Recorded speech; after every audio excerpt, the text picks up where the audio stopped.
Okay, ठीक है। फिर हम अपना आज का टॉपिक स्टार्ट करते हैं। आज हमारा क्वांटिटेटिव रीजनिंग का लेक्चर है। और हम उस पे चैप्टर 1 अपना पढ़ रहे हैं अकॉर्डिंग टू आवर करिकुलम, जिसमें हमने न्यूमेरिकल नंबर सिस्टम जो है वो कवर कर लिया है।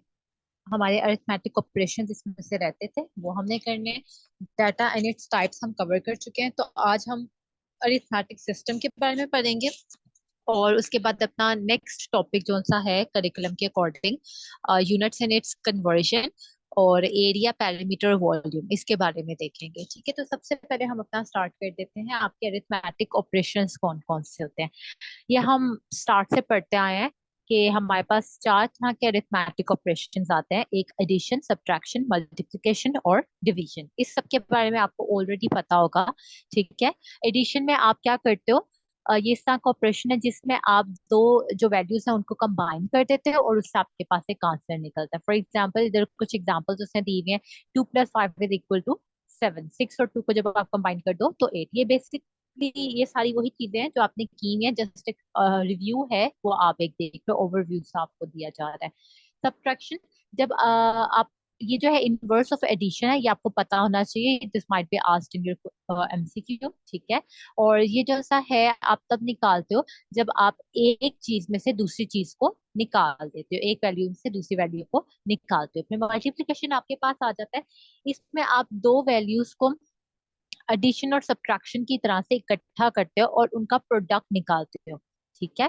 जैसे आपके पास दो ओरिजिनल वैल्यू हैं, उसमें से एक आपका मल्टीप्लिकेंड होगा और दूसरा मल्टीप्लायर होगा। मल्टीप्लिकेंड जिसको आप मल्टीप्लाई कर रहे हो और मल्टीप्लायर जिस नंबर से आप मल्टीप्लाई कर रहे हो। ठीक है।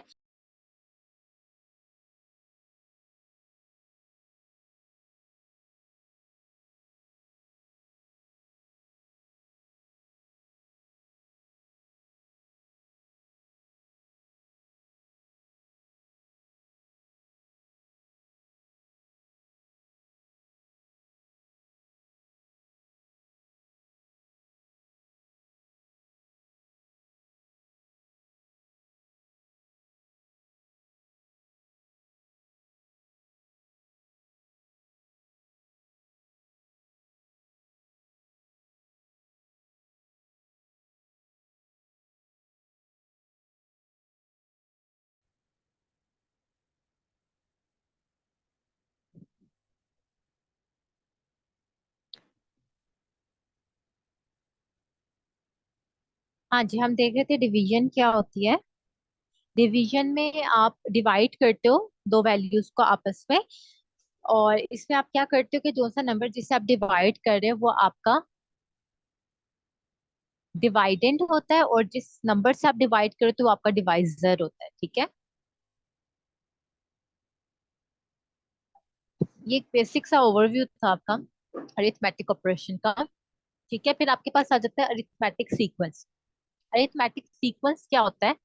अरिथमेटिक सीक्वेंस, जब आपकी वैल्यूज के दरमियान में एक कांस्टेंट टर्म के हिसाब से डिफरेंस आ रहा हो तो उसे आप अरिथमेटिक सीक्वेंस बोलते हैं। फॉर एग्जांपल, यहाँ पे जो से आपको एग्जांपल दी हुई है 1, 4, 7, 10, 13, 16, 19, 22, 25, इसमें हर वैल्यू जो है उसके दरमियान में 3 3 का डिफरेंस आ रहा है। तो आपका अरिथमेटिक सीक्वेंस यहाँ पे 3 है। This might be asked in MCQ कि व्हाट इज अरिथमेटिक सीक्वेंस या व्हाट इज अरिथमेटिक प्रोग्रेशन, तो आपको पता हो।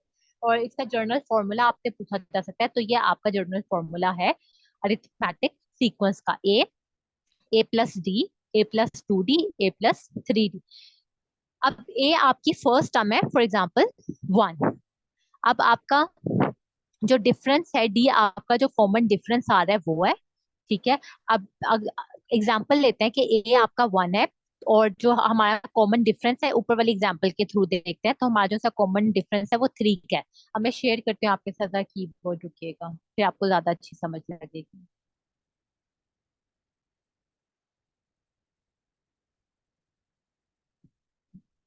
ठीक है, उसने बोला है ए। ठीक है। फिर आपके पास है A+D।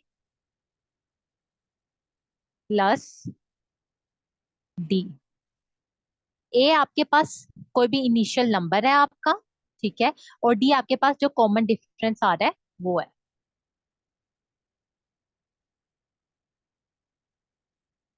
ये माउस से टाइप करना, वो राइट करना पड़ा तो बहुत मुश्किल है, क्योंकि तो मैंने लैपटॉप पे ऑन किया हुआ है। तो ए आपका फर्स्ट नंबर हम ले लेते हैं 1 है, और common difference let's say our D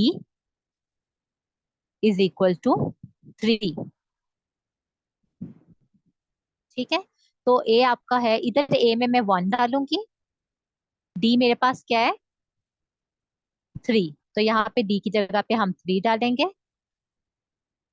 और इसी तरह यहाँ पे ए 1 आ गया, प्लस 2 वैसे का वैसे, और डी की जगह पे आप डालोगे 3। तो अब इसको अगर हम जब सोल्व करेंगे तो हमारे पास आंसर क्या आएगा, इसका आंसर आ जाएगा 1 एज इट इज, इसका आंसर 1 + 3 इज इक्वल टू 4। ठीक है, और इधर 1 plus 2 multiply by 3 is equal to 6, तो 1 + 6 is equal to 7। I hope आपको ये समझ आ गया होगा कि किस तरह से करना है। समझ आ गया, फॉर्मूला समझ आया कि इसमें किस तरह से आपने करना है। डी यहाँ पे क्या है, और जब ये 2D आ जाएगा तो मतलब जो आपका डिफरेंस है उसके साथ आपने मल्टीप्लाई कर देना है 2 को, और फिर इसी तरह आगे जो सा है आपका आता जाएगा।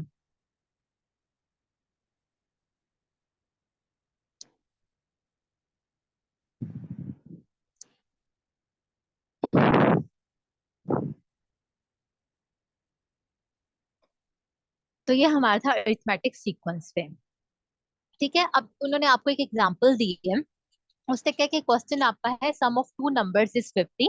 ठीक है, एंड देयर डिफरेंस इज 30। तो वो आपने नंबर्स जो से हैं वो बताने हैं, उसके लिए अकॉर्डिंग टू अवर जो है न्यूमेरिकल प्रॉब्लम, उसने हमें क्या किया कि जब आप दो नंबर्स का सम करते हो तो वो उसका आंसर है 50। मतलब कि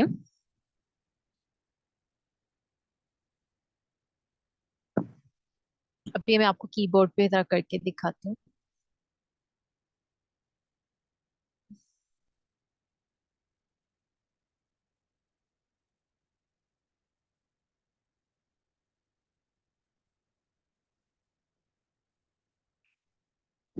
इसके अकॉर्डिंग अगर आप देखो, वो आपको ये कह रहे हैं कि जब आपने दो नंबर्स का सम किया है, तो लेट्स से हमारे जो से नंबर्स हैं वो है एक्स और वाई। ठीक है, जब आपने दोनों का सम किया तो आपके पास आंसर 50 आया है, और जब आपने इन्हीं दोनों नंबर्स का डिफरेंस निकाला है तो आपके पास आंसर 30 आया है। ठीक है, तो अब यहाँ पे हमको कोई भी एक इक्वेशन यूज करते हुए जो है, कोई भी एक इक्वेशन यूज करते हुए, लेट्स से हम ये वाली इक्वेशन यूज कर लेते हैं, और यहाँ से जो है हम किसी एक नंबर की वैल्यू निकालते हैं। ठीक है, यहाँ पे हम x की पहले वैल्यू निकाल लेते हैं, तो हम क्या करेंगे, x को इधर ही रहने देंगे, बाकी चीजों को हम उधर ले जाएंगे। यहाँ पे y जो है प्लस हो रहा है, उधर जाके माइनस हो जाएगा, तो मतलब के 50 माइनस y, या आपकी क्वेश्चन नंबर 3 बन गई। ठीक है, यहाँ से हमारे पास x की वैल्यू निकल आई है। ठीक है, अब हम क्या करेंगे कि इस इक्वेशन में हम x की वैल्यू पुट कर देंगे। ये हमारी ये वाली जो सी क्वेश्चन है, क्वेश्चन नंबर 2, यहाँ पे हम अपनी x की वैल्यू पुट कर देंगे। तो हमारे पास x की वैल्यू आई थी 50 माइनस वाई। तो अब इस इक्वेशन में जब हम वैल्यू पुट करते हैं, तो x, यहाँ पे हमारे पास इक्वेशन ये है, यहाँ पे हम x की वैल्यू पुट करेंगे विच इज 50 माइनस वाई। ठीक है, यहाँ पे भी minus y is equal to 30।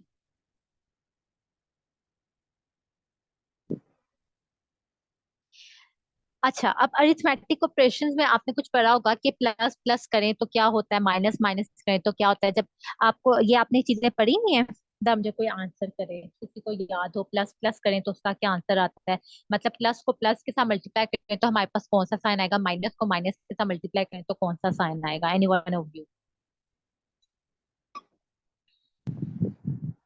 जी, जी हाँ जी, आपने पढ़ा है। तो उसके अकॉर्डिंग प्लस को प्लस के साथ मल्टीप्लाई करें तो प्लस आता है। हाँ जी, और प्लस को माइनस के साथ मल्टीप्लाई करें तो माइनस, और माइनस को माइनस के साथ मल्टीप्लाई करें तो प्लस आता है आपके पास। हाँ जी, बिल्कुल यही चीज है। तो यहाँ पे आप देखो माइनस और माइनस है, माइनस माइनस मतलब कि प्लस करना है हमने इसको। तो 50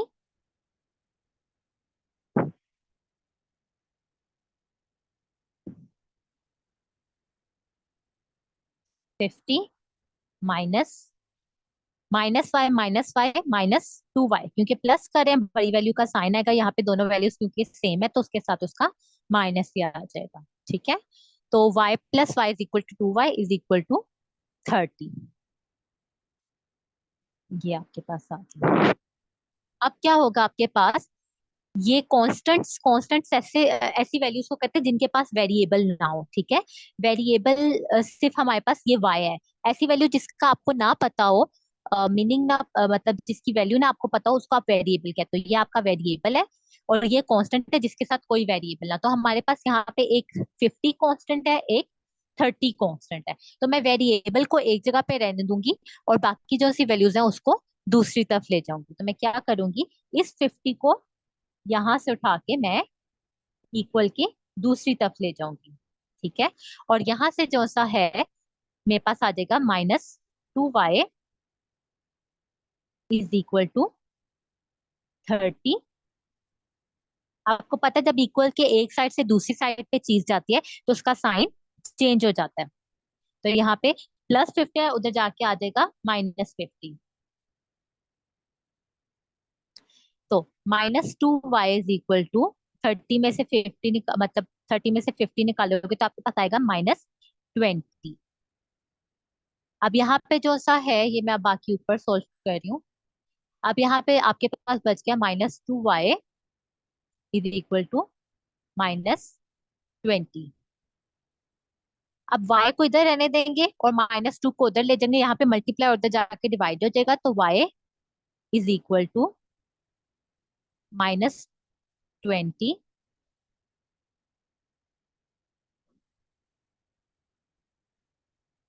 ना ये माउस के साथ लिखना बहुत मुश्किल है। -2, 2 1 are 2, 2 10 are 20, और ये ऊपर भी माइनस है, डिवीजन के नीचे भी माइनस से कट हो जाए तो y इज इक्वल टू 10। हाँ जी, डॉक्टर आमना ने जवाब दिया है, y इज इक्वल टू 10। जी बच्चे, इसी तरह अब आपके पास y की वैल्यू निकल गई है, तो अब इन दोनों में से किसी एक ही क्वेश्चन में आप y की वैल्यू पुट करो और x की वैल्यू निकालो। जल्दी से मुझे x की वैल्यू निकाल के दो।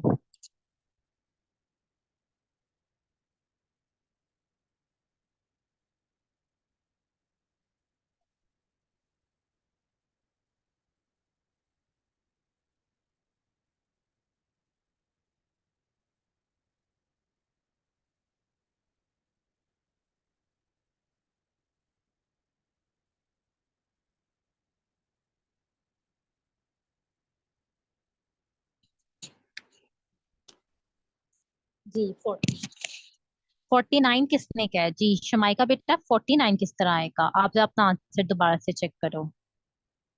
महक, ओके नाइस।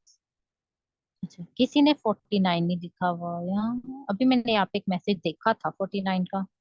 चले खैर, आप सबको समझ आ गया। ये इस तरह का अगर आप लोग को न्यूमेरिकल आएगा तो आपको पता चलना चाहिए कि आपने किस तरह से वैल्यूज निकाली। ठीक है, तो ये हमारा था सीक्वेंस का।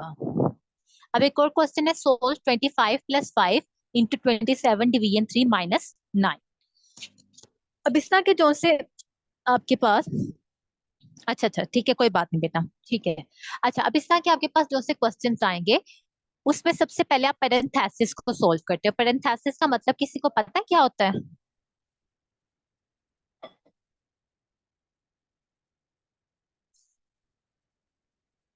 Brackets, very good. तो यहाँ पे हमारे पास ब्रैकेट ये है। अब आपके पास दो तीन टाइप की ब्रैकेट होते हैं। एक आपके पास सिंपल ब्रैकेट्स होती हैं,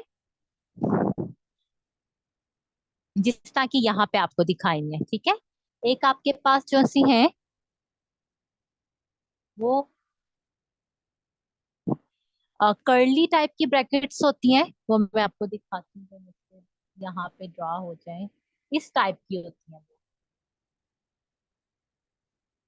ठीक है, और एक आपके पास जो सी है स्क्वायर ब्रैकेट्स होती हैं, बिल्कुल ऐसे स्क्वायर की फॉर्म में। अब ये माउस के साथ मैं कर रही हूँ तो इससे थोड़ी सी ना मुझे डिफिकल्टी हो रही है टाइप करने में, लेकिन मैंने कहा चलो इस तरह आप लोग को थोड़ा कुछ ज्यादा समझ आ जाए। तो सबसे पहले आप जो सा है ये स्मॉल ब्रैकेट सिंपल ब्रैकेट्स जो है उनको सोल्व करते हैं। फिर उसके बाद आप जो कर्व ब्रैकेट्स हैं उनको सोल्व करते हैं। फिर आप स्क्वायर ब्रैकेट्स को सोल्व करते हैं। तो हमारे पास यहाँ पे एक ही टाइप की ब्रैकेट दी हुई है जो हमारे पास स्मॉल ब्रैकेट है। तो सबसे पहले हम ब्रैकेट को सोल्व करेंगे, 25 डिवाइडेड बाई 3 उसका आंसर निकालेंगे विच इज 9। ठीक है, 27 डिवाइडेड बाई 3। फिर उसके बाद जो सा है हम इसको मजीद सोल्व करेंगे क्योंकि ये भी ब्रैकेट है। 5 × 9 = 45। अब जब आपके पास ये आ गया ना तो आपके पास रूल होता है कि सबसे पहले आप डिवीजन करते हो, फिर मल्टीप्लिकेशन करते हो, फिर एडिशन करते हो, फिर सब्सट्रैक्शन करते हो। इस रूल को आप बोलते हो board math rule. Board math rule. इसके अकॉर्डिंग ये कहता है सबसे पहले आप ब्रैकेट सोल्व करो। ठीक है, ब्रैकेट्स ऑफ डिवीजन, फिर डिवीजन करो, फिर आपकी जो भी वहां पे मल्टीप्लिकेशन हो तो मल्टीप्लिकेशन करो, फिर एडिशन करो, फिर सब्सट्रैक्शन करो। देखो इसमें सबसे पहले हमने ब्रैकेट सोल्व की। ठीक है, ब्रैकेट के बाद हमने देखा अब यहाँ पे डिवीजन कोई नहीं, यहाँ पे सबसे पहले आपके पास मल्टीप्लिकेशन है, यहाँ पे हो रही है, आपने मल्टीप्लिकेशन कर दी। फिर उसके बाद एडिशन हो रही है यहाँ पर, तो आपने एडिशन कर दी। फिर उसके बाद सब्सट्रैक्शन, एंड में जाके आपने की सब्सट्रैक्शन की, तो आपके पास जो सा है सही तरह से आंसर आ जाएगा। ठीक है, ये एक तरीका होता है कि जब आपके पास मल्टीपल जो है, हाँ जी बिल्कुल, जब आपके पास मल्टीपल हो ना अरिथमेटिक ऑपरेशंस हो एक ही क्वेश्चन के अंदर, तो इसको सोल्व करने का ये तरीका होता है। तो ये हमारा जो सा था, आई होप अरिथमेटिक ऑपरेशन यहाँ पे आके कवर हो जाता है, जिसमें हमने अरिथमेटिक ऑपरेशंस जो बेसिक है वो देखे। इसके अलावा हमने जो सा है देखा है कि अगर आपको अरिथमेटिक सीक्वेंस क्या होता है, और अगर आपको जो है कुछ न्यूमेरिकल प्रॉब्लम्स दी गई हो जिसमें आपको एक इक्वेशन, दो इक्वेशंस दी हो, तो उसमें से एक इक्वेशन में से एक वेरिएबल की वैल्यू निकाल के आप दूसरे वेरिएबल की वैल्यू निकाल सकते हो।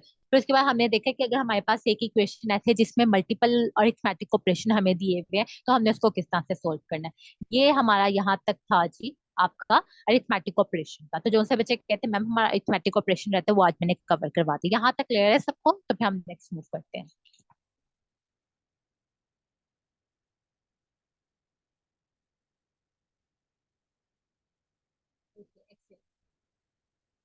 नेक्स्ट टॉपिक है हमारा व्हाट आर यूनिट्स और उनकी कन्वर्जन आप किस तरह से करते हो। हमें पता है, आपको पता है कि जब हम मैथ्स कर रहे होते हैं, कोई भी चीज हमारी जो मैथ्स से रिलेटेड होती है उसमें हर वैल्यू जो है उसके साथ अच्छा, एक रैंडम ने क्वेश्चन पूछा हुआ है मैम अरिथमेटिक ऑपरेशन में डिफरेंस 3 डिजिट्स का होना जरूरी है। बेटा मैंने आपको बताया था अरिथमेटिक सीक्वेंस क्या होता है। अरिथमेटिक सीक्वेंस कहते हैं जब आपके पास वैरायटी ऑफ नंबर्स गिवन है और उन नंबर्स के दरमियान में डिफरेंस को याद है जो कांस्टेंट है, लाजमी नहीं 3 का हो, कांस्टेंट कांस्टेंट डिफरेंस आ रहा है, तो तब आप जो सा है उसे बोलोगे अरिथमेटिक सीक्वेंस या अरिथमेटिक प्रोग्रेशन। तो वो डिफरेंस 3 का भी हो सकता है, 4 का भी हो सकता है, 5 का भी हो सकता है। जो मैंने आपको फॉर्मूला करवाया था ना, आ, ये वाला, ये फॉर्मूला। अब अगर आपको ऐसा चाहता है ना तो कोई क्वेश्चन आता है कि अरिथमेटिक सीक्वेंस निकालें इसमें, तो वो या फिर तो आपको ये डी गिवन देंगे, या फिर आपको इस तरह से ये पूरी इक्वेशन दे देंगे जिसमें से देखकर आप जो सा है वो बता सकते हो कि डिफरेंस कितने का है। आपको ये मतलब कि लाजमी नहीं कि 3 का डिफरेंस, हमारे पास ये वैल्यू ये एग्जांपल थी तो उसके अकॉर्डिंग डिफरेंस 3 का है, और इसी के अकॉर्डिंग मैंने ये वाली जो सी हमारा फॉर्मूला है वो आपको सोल्व करना बताया कि किस तरह से आप सोल्व करोगे। 3 का डिफरेंस होना लाजमी नहीं है, कोई भी डिफरेंस हो सकता है, लेकिन वो डिफरेंस कांस्टेंट होना चाहिए। जैसे ये देखो इन सारी वैल्यूज में जो डिफरेंस आ रहा है 3 का आ रहा है, वो कांस्टेंट आ रहा है। इसमें इन दोनों के दरमियान में भी 3 का डिफरेंस है, 7 और 10 के दरमियान में भी 3 का डिफरेंस है, 10 और 13 के दरमियान में भी 3 का डिफरेंस है। ये डिफरेंस कांस्टेंट होना चाहिए, फिर आप बोलोगे अरिथमेटिक सीक्वेंस से। क्लियर है?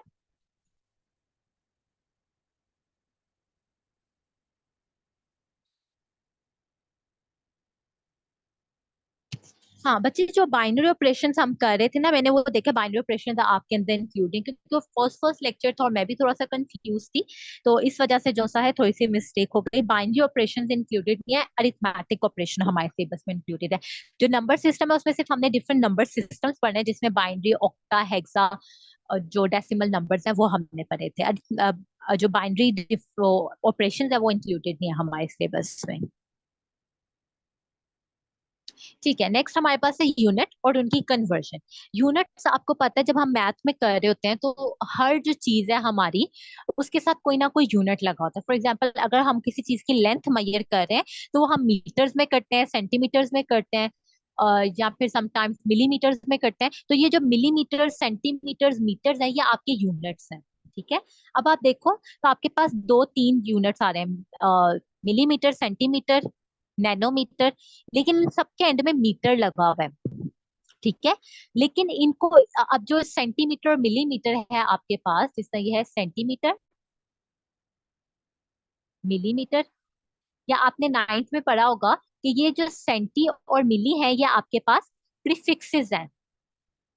ठीक है, ये आपके प्रीफिक्सेस कहलाते हैं और इनकी कुछ वैल्यूज होती हैं आपके पास।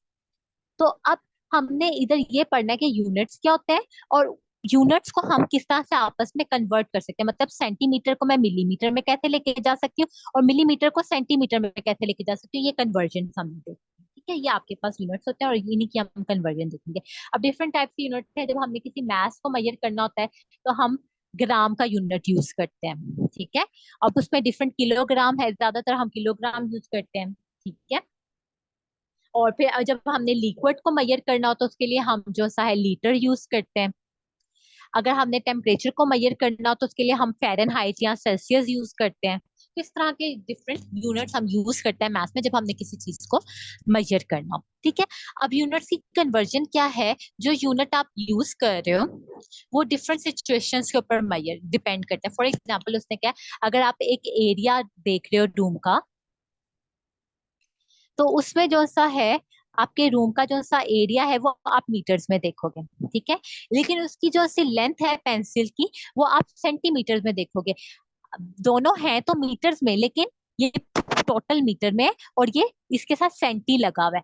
अब देखो, एक एरिया ऑफ रूम और एक लेंथ ऑफ पेंसिल, दोनों में कितना फर्क है। रूम ज्यादा बड़ा होता है जबकि जो आपके पास पेंसिल का लेंथ है वो छोटी होती है। तो जो हमने किसी छोटी चीज को मेजर करना हो तो हम उसके अकॉर्डिंगली छोटा यूनिट यूज करते हैं, और जब हमने किसी बड़ी चीज को मेजर करना हो तो हम उसके अकॉर्डिंगली कोई बड़ा यूनिट यूज करते हैं। ठीक है, तो इस वजह से फिर कन्वर्जेंस यूनिट की, जब हमने कोई एक स्पेसिफिक वैल्यू निकालनी होती है यूनिट की, तो हमें उनकी कन्वर्जन जरूरी हो जाती है ताकि हम यूनिट्स के दरमियान में जो रिलेशन है उसको अच्छे से समझ सकें। अब यहाँ पे है लेंथ को मैथ्स में आप कैसे कन्वर्ट करते हो। अब उसने क्या, मेंसुरेशन एक एंशियंट कॉन्सेप्ट है जिसमें हर फिजिकल क्वांटिटी जैसे लेंथ, मास, टाइम, टेम्परेचर, उसका एक स्पेसिफिक यूनिट होता है। बाय डेफिनेशन एक यूनिट जो सा है उसका मैग्नीट्यूड उसकी एक फिजिकल क्वांटिटी थी। दो सिस्टम्स हैं आपके पास, एसआई यूनिट्स और मैट्रिक यूनिट्स। एसआई यूनिट्स जो है आपके पास ये इंटरनेशनली यूज होने वाले यूनिट्स, और मैट्रिक यूनिट्स आपके पास वो यूनिट्स हैं जो डिफरेंट एरियाज में डिफरेंट अकॉर्डिंगली यूज होते हैं। ठीक है, अब जो एसआई यूनिट है लेंथ का वो मीटर है, जबकि मैट्रिक यूनिट जो है वो किलोमीटर है। ठीक है, वो मीटर, किलोमीटर है, डेसीमीटर है, सेंटीमीटर है और मिलीमीटर है, लेकिन जो एसआई यूनिट है वो मीटर है। इसी तरह एसआई यूनिट जो मैथ का है वो किलोग्राम है, मतलब इंटरनेशनली यूज होने वाला यूनिट। अभी कुछ यूनिट की कन्वर्जन उसने दी हुई है। उसने कहा 1 मिलीमीटर को जब आपने मीटर में कन्वर्ट करना हो तो आप कैसे करोगे, 1 सेंटीमीटर को आपने मीटर में कन्वर्ट करना हो तो कैसे करोगे। ठीक है, या ये वैल्यूज आप या फिर तो एज इट इज याद कर लो, या इसका एक और तरीका है जो मैं आपको बता देती हूँ। हमने नाइन्थ क्लास में इनकी वैल्यूज पढ़ी होगी, मिली की, सेंटी की, डेसी की, डेका की, हेक्टो की, इन सब की हमने वैल्यूज पढ़ी है। मिली की वैल्यू हमने पढ़ी थी 10⁻³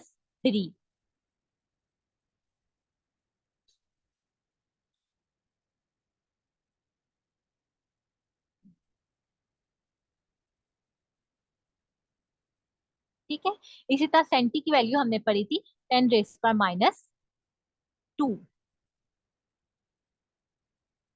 अरे पता नहीं वन आपको लग रहा है या टू लग रहा है।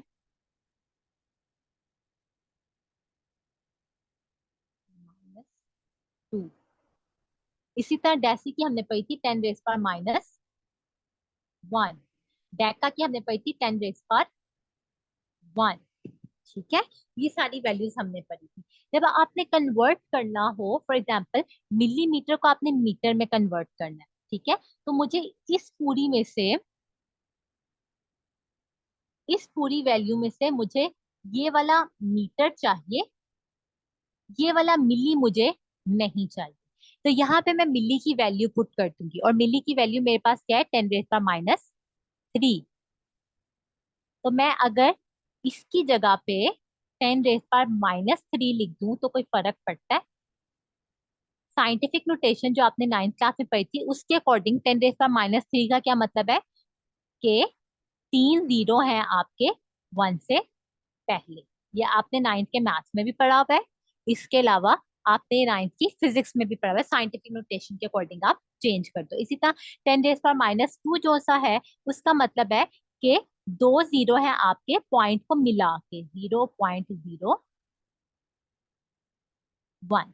तो ये आपके पास आ जाएगा, सेंटीमीटर को मीटर में कन्वर्ट कर दिया। इसी तरह डेसी में करना हो तो ये आपके पास आ जाएगा 0.1। क्यों? क्योंकि डेसी की वैल्यू आपके पास क्या है, 10⁻⁻1, मतलब कि एक जीरो होगा 1 से पहले। और इसी तरह डेका की आपकी है 10⁻1, तो मतलब के एक जीरो 1 के बाद, और मीटर। ठीक है। और किलोमीटर देखो, जिस तरह 1 किलोमीटर को आपने मीटर में करना हो तो किलो की वैल्यू क्या होती है, 10⁻³ तो मतलब कि 1 के बाद 3 जीरो आपने डाल दिए तो मतलब 1000 मीटर। यहाँ तक क्लियर है? कोई क्वेश्चन है किसी का तो मुझसे पूछ लें। अच्छा, आवाज नहीं आ रही।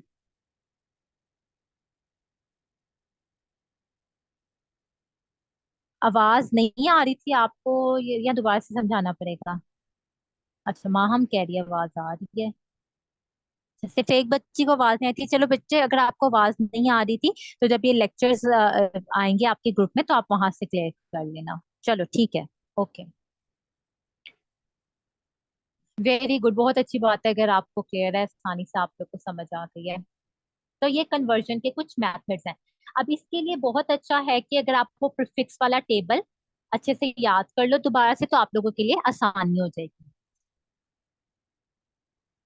ठीक है, तो अब यहाँ पे दो तीन चीजें करने वाली हैं। एक, आपको पता होना चाहिए एसआई यूनिट्स में डिफरेंट चीजों को मेजर करने का क्या यूनिट है। तो वो मैं एक टेबल, यहाँ पे कुछ पिक्चर्स आप लोग के साथ ग्रुप में शेयर कर दूंगी, तो आप लोग याद कर लेना कुछ एक्स्ट्रा नॉलेज के लिए, क्योंकि हमें नहीं पता किस चीज का एसआई यूनिट आपसे पूछना है। ठीक है, तो वो एज योर बेसिक नॉलेज। और प्रीफिक्स वाले टेबल की जो पिक्चर है वो भी मैं आपको सेंड कर दूंगी, ताकि आप लोग उसे दोबारा से याद कर लो और कन्वर्जन में आप लोगों को आसानी हो।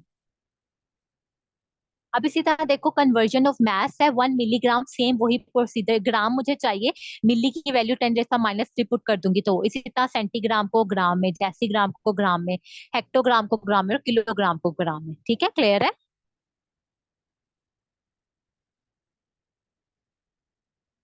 फिर उसके बाद हमारे पास है conversion of units of time. Time को किस तरह से, 1 मिनट में हमें पता है 60 सेकेंड्स होते हैं, तो एक आवर आवर में कितने सेकेंड्स होंगे?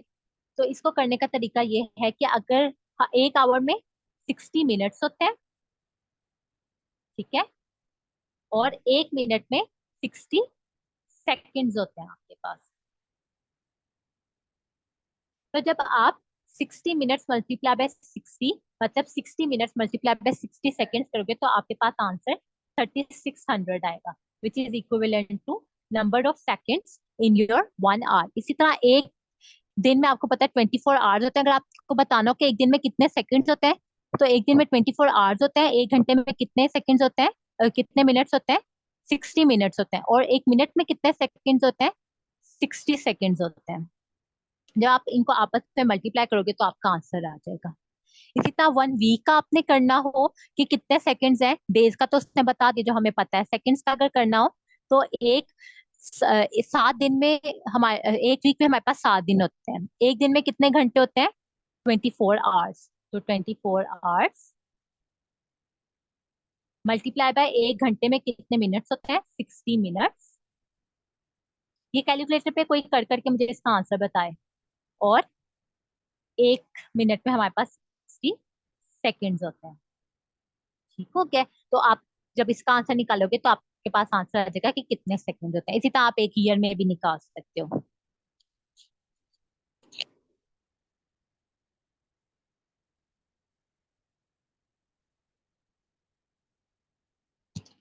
हाँ जी, बताओ एक दिन में कितने सेकंड्स हैं, कैलकुलेट किया किसी ने?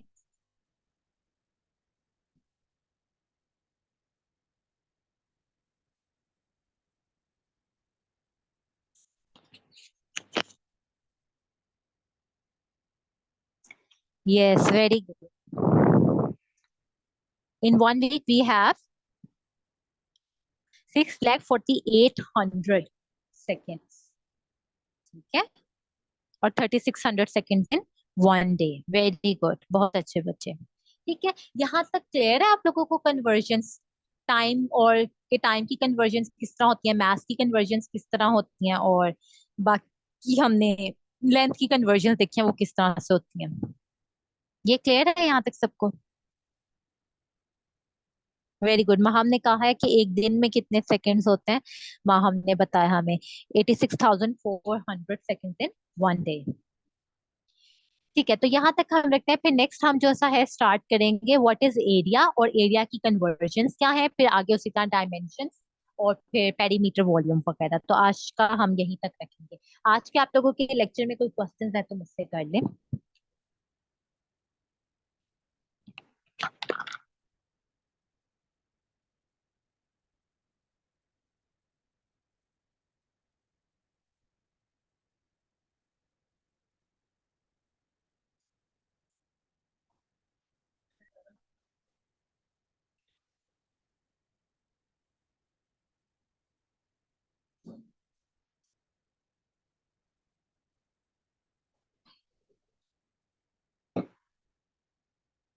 ठीक है, बहुत अच्छी बात है कि आज का लेक्चर आप सबको क्लियर है।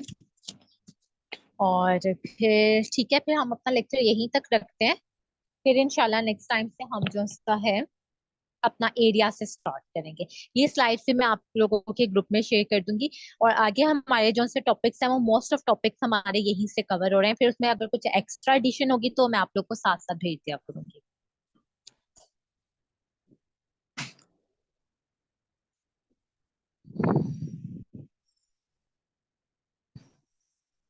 ओके बेटा, फिर टेक केयर, अल्लाह हाफिज।